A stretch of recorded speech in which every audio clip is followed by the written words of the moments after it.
더불어민주당 원내대변인 이수진 의원입니다. 윤석열 정부 정책에 반대하면 쿠데타 세력입니까? 윤석열 정부의 경찰 길들이기에 대해 김대기 대통령 비서실장이 전면에 나서자 이상민 행안부 장관이 흉포한 본색을 드러냈습니다. 이상민 장관이 경찰 총경회의에 대해 하나회의 12.12 쿠데타에 준하는 상황이라고 주장하고 나섰습니다. 경찰청 설치에 반대한다고 경찰 간부들을 쿠데타 세력으로 매도하다니 윤석열 정부 정책에 반대하면 모두 적입니까? 윤석열 대통령이 행정안전부와 경찰청에서 필요한 조치를 잘 해나갈 것이라더니 경찰을 쿠데타 세력으로 몰아 숙청하겠다는 것인지 개탄스럽습니다. 쿠데타 세력처럼 구는 것은 윤석열 정부입니다. 권력의 길들이기에 어떠한 반발도 용납하지 않겠다는 전두환식 경찰 통제입니다. 경찰 민주화의 역사를 거꾸로 되돌리고 공안 통치를 부활시키겠다는 선언입니다. 윤석열 대통령에게 검찰 정상화법 처리 당시 릴레이 집단 행동에 나섰던 검사들도 쿠데타 세력이었는지 묻겠습니다. 행정안전부는 경찰국 신설을 위한 입법 예고 기간을 국민 일상과 무관하다며 4일로 단축했습니다. 법적 근거도 없는 경찰국 신설을 속도전식으로 처리하겠다는 것도 50 세력을 떠올리게 합니다.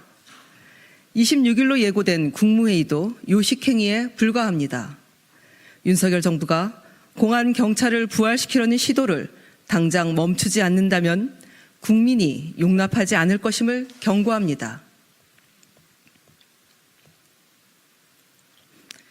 대우조선해양 하청 노동자 파업, 정부는 노동자에 대한 겁박을 당장 멈추길 바랍니다. 대우조선해양 하청 노동자 파업이 극적으로 타결된 날 밤, 윤석열 정부는 파업을 불법으로 규정하며 노조 집행부에 대한 구속, 손해배상 청구 등 민형사상 강경 대응을 예고하였습니다. 정부가 민형사상 책임을 운운하는 것은 노동자를 옥죄려는 겁박입니다. 하청 노사가 평화롭게 마무리한 파업을 다시금 갈등 사안으로 끌고 가겠다니 개탄스럽습니다. 더욱이 정부의 발표문 어디에도 사태의 근본 원인인 조선업종의 다단계 하도급과 열악한 하청 노동자 처우에 대해 단 한 줄의 언급이 없습니다. 갈등의 근본 원인은 그대로 두고 노동자가 저항할 권리만 옥죄겠다는 발상은 비즈니스 프렌들리를 넘어 국민의 기본권을 부정하는 반민주적 사고입니다. 지금은 21세기입니다. 고장난 라디오처럼 법과 원칙만 되풀이하는 윤석열 정부가 과거 군사 독재 시대로 회귀를 꿈꾸는 것이라면 정신 차리길 바랍니다. 전 세계 수주량 1위의 조선 강국은 숙련된 노동자들이 만들어낸 성과입니다. 노동권을 억압하고 저임금 장시간 노동을 강요한다면 조선 강국은 신규루처럼 사라질 것입니다. 윤석열 정부는 힘없는 노동자들을 옥죄할 것이 아니라 이번 사태를 불러일으킨 조선업의 구조 개선 및 하청 노동자 처우 개선에 대한 답을 내놓아야 합니다.